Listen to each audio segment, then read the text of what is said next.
ಚಂಗನೂರು railway station ಅಲ್ಲಿ 10:30ಗೆ bus ಹತ್ತಿ ನಮ್ಮ ಜರ್ನಿ ಶುರುವಾಯ್ತು ಪಂಪ ಕಡೆಗೆ. ದೊಡ್ಡವರಿಗೆ ಚಿಕ್ಕವರಿಗೆ ನಮಸ್ಕಾರ. ಬಸ್ ಚೆಂಗನೂರು ಆದ ಮೇಲೆ ಪತ್ತನದಿಟ್ಟ ಹಾಗೇನೆ ನೀಲ್ಕಲ್ ಮೇಲೆ ಪಂಪಾನ ರೀಚ್ ಆಗುತ್ತೆ. ಮಿಡಲ್ ಅಲ್ಲಿ ಬ್ರೇಕ್ ಅಂತ 15 ಮಿನಿಟ್ಸ್ ಸ್ಟಾಪ್ ಮಾಡ್ತಾರೆ. ನಾವು ಮನೆಯಿಂದ ತಂದಿದ್ದು ಚಪಾತಿನ ತಿಂದು ನಮ್ಮ ಬ್ರೇಕ್ಫಾಸ್ಟ್ ನ ಎಂಡ್ ಮಾಡಿದ್ರೆ ಹಾಗೇನೆ ಹೋಗ್ತಾ ಅಂದಿವೆ. ವ್ಯೂ ಎಲ್ಲ ತುಂಬಾ ಚೆನ್ನಾಗೇ ಇದೆ. ಇದನ್ನೆಲ್ಲ ನೋಡ್ಕೊಂಡು ನಾವು ಪಂಪಾನ ರೀಚ್ ಆಗೋಷ್ಟರಲ್ಲಿ ಫೈನಲಿ ಮಧ್ಯಾಹ್ನ 1 ಕಾಲಾಗಿತ್ತು.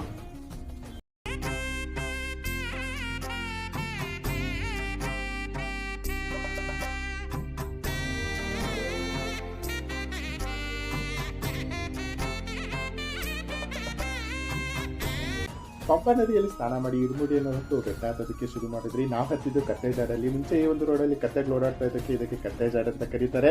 ಅಲ್ಲಲ್ಲಿ ಅಂಗಡಿಗಳು ಸಹ ಇರುತ್ತೆ. ಜೊತೆಗೆ ಈ ರೀತಿಯ ಮೆಡಿಕಲ್ ವಾಟರ್ನು ಸಹ ಕೊಡ್ತಾ ಇದ್ದಾರೆ. ನಾವು ಇಷ್ಟೊತ್ತಿಗೆ ಸನ್ನಿಧಾನನ ರೀಚ್ ಆದ್ರಿ ಅಂತ ನೆಕ್ಸ್ಟ್ ಪಾರ್ಟ್ ಅಲ್ಲಿ ಹೇಳ್ತೀನಿ. ಅದಕ್ಕೆ ಮುಂಚೆ ನೀವು ನನ್ನ ಪೇಜ್ನ ಫಾಲೋ ಆಗಿರೋದಂದ್ರೆ ಫಾಲೋ ಆಗ್ರಿ. ಹಾಗೆ ಯೂಟ್ಯೂಬ್ನಲ್ಲೂ ಸಹ ನನ್ನ ಚಾನಲ್ನ ಸಬ್ಸ್ಕ್ರೈಬ್ ಆಗ್ಬಿಡಿ.